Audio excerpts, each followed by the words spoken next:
Bonjour, bienvenue dans ma première classe inversée. Ah bah, pas de chance. Qu'est-ce qui se passe? Allô? Ah bonjour. Salut Brahim, ça va? Ouais. Ah, tu veux venir voir le match ce soir à la maison? Bah écoute, y a pas de problème. Bah écoute, passe vers 8h, puis je commande une grande pizza 4 fromages. Ça va? Ok.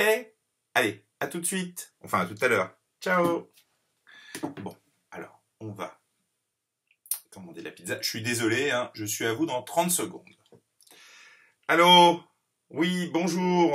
Je vous appelle pour commander une grande pizza 4 fromages. C'est Monsieur Chéri. Voilà, oui, vous avez mon adresse. Eh ben, je vous dis à tout de suite vers 20h. Hein, enfin, plus exactement à tout à l'heure. Au revoir.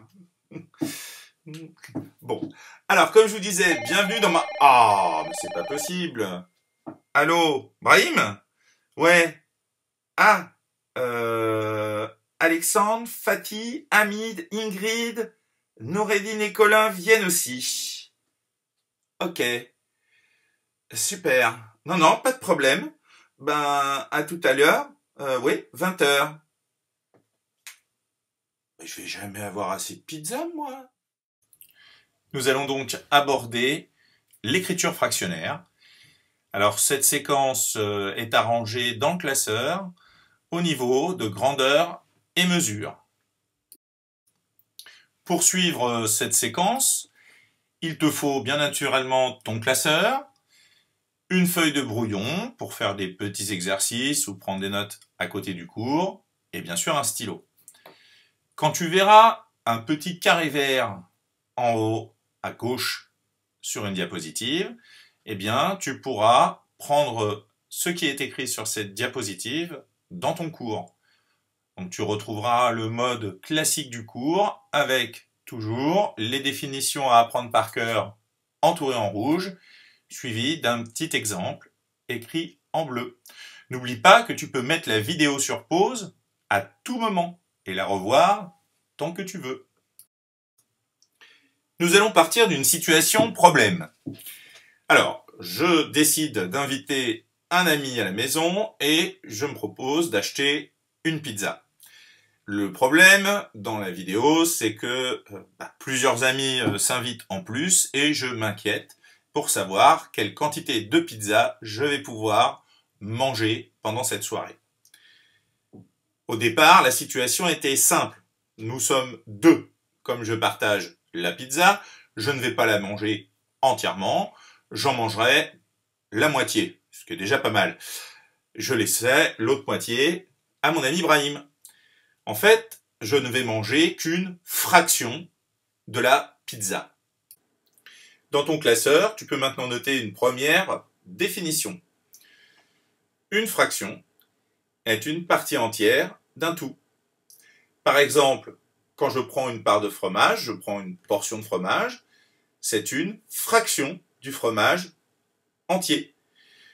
Quand j'ai une remise dans un magasin, eh bien, cette remise représente une partie du prix que je ne paierai pas.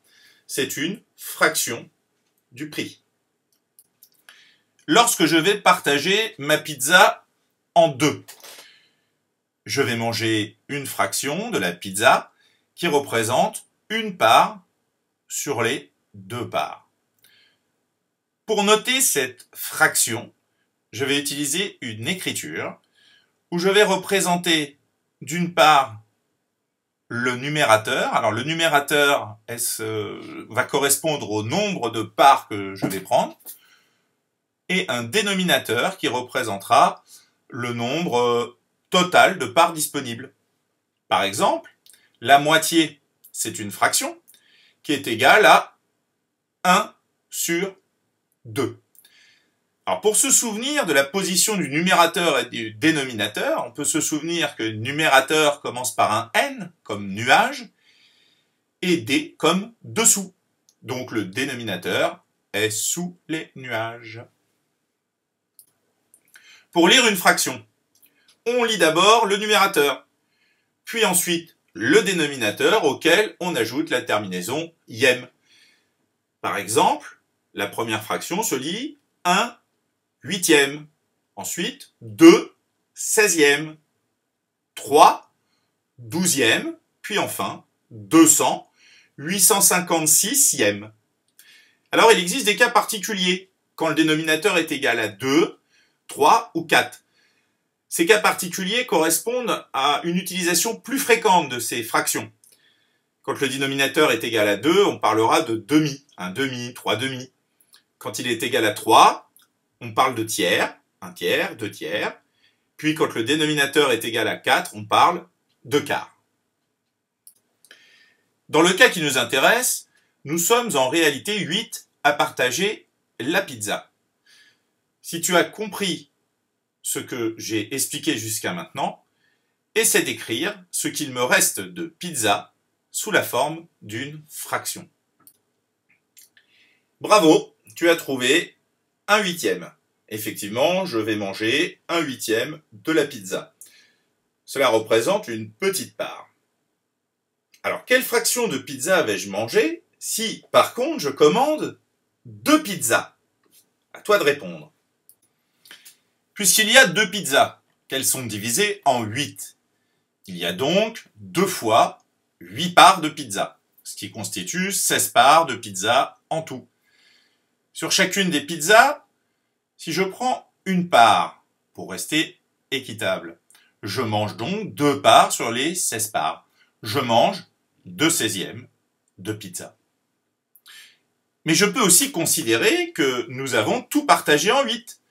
C'est-à-dire que je vais considérer que les 2 pizzas forment un tout. Et comme nous partageons en 8 de ces pizzas, je mangerai toujours 1/8 de pizza. En réalité, j'ai mangé la même proportion de pizza.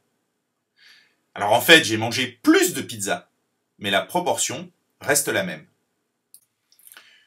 Une fraction représente une proportion. Alors par exemple, je peux l'utiliser dans la vie de tous les jours. Quand je dis que j'ai bu les 3/4 de l'eau de ma gourde, je ne sais pas finalement combien contient exactement ma gourde. Mais je peux dire que si je la divisais dans ma tête en 4 parties, et bien sur ces 4 parties, j'en ai déjà bu 3. Quand j'ai lu les 2 tiers de mon roman, je ne connais pas le nombre exact de pages, mais si je découpe mon roman en 3 parties d'à peu près le même nombre de pages, eh bien je peux dire que j'ai déjà lu 2 de ces parties.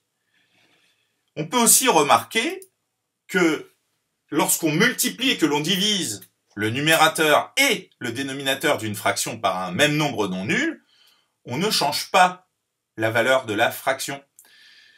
Par exemple, 2 tiers est égal à 4 sixièmes, puisque le 4 est égal à 2 fois 2 et le 6 à 2 fois 3. On a donc multiplié le numérateur et le dénominateur par un même nombre non nul, 2.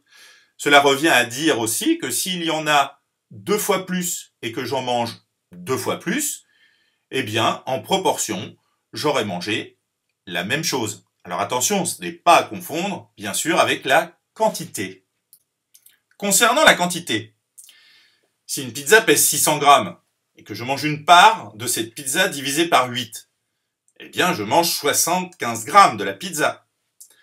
Et si je commande 2 pizzas, même si je n'en mange toujours qu'1/8 de ces 2 pizzas, je mangerai alors 2 parts de 75 grammes et donc je mangerai 150 grammes de pizza. Alors combien dois-je commander de pizza pour en manger 300 grammes? C'est à toi de répondre. Comme nous l'avons vu précédemment, si je mange 1/8 d'une pizza de 600 grammes, cela revient à multiplier donc 600 par le nombre de parts que je mange, mais divisé par le nombre de parts qui sont faites, puisque chacune des parts va avoir une masse de 600 divisé par 8. En fait, quand j'organise mon calcul, je vais commencer par calculer 1 divisé par 8, ce qui est égal à 0,125. 600 fois 0,125, c'est bien égal à 75 grammes, ce que j'avais trouvé précédemment. Je fais le même calcul avec 2 pizzas, soit une masse de 1200 grammes, 600 grammes plus 600 grammes. J'obtiens 150 grammes. Et 1/8 de 1800 grammes me permettent d'obtenir 225 grammes de pizza. Je remarque dans les calculs qu'en réalité, je multiplie à chaque fois par le quotient de 1 divisé par 8. On va donc chercher à trouver le nombre qui, multiplié par 0,25, donne 300. Alors, chercher ce nombre revient à diviser 300 par 0,25. J'obtiens 2400 grammes, ce qui correspond à la masse de 4 pizzas. Dans notre exemple, on a pu voir que finalement, prendre 1/8 d'une quantité revient à multiplier cette quantité par le quotient de 1 par 8. Quand j'écris 1/8, c'est comme si j'écrivais une division, posée autrement, où le numérateur est le dividende et le dénominateur le diviseur. En réalité, une fraction, c'est un quotient qui n'est pas calculé. Une fraction permet d'exprimer un quotient sous une forme non effectuée. Par exemple, quand je dis qu'il me reste 3/4 de litre, cela signifie qu'il reste 0,75 litres. Un demi-kilogramme est équivalent à 0,5 kg. Dans cette vidéo, nous avons vu qu'une fraction est formée d'un numérateur et d'un dénominateur. Le numérateur au-dessus de la barre, le dénominateur en dessous de la barre. Une fraction est une proportion entre deux nombres entiers et une fraction est également le quotient de ces deux nombres entiers. Enfin, multiplier ou diviser le numérateur et le dénominateur d'une fraction par un même nombre non nul ne change pas la fraction. Merci pour ton attention. Finalement, j'ai réfléchi pour ma commande, monsieur Chéri. Je crois que je vais plutôt vous commander 5 grandes pizzas.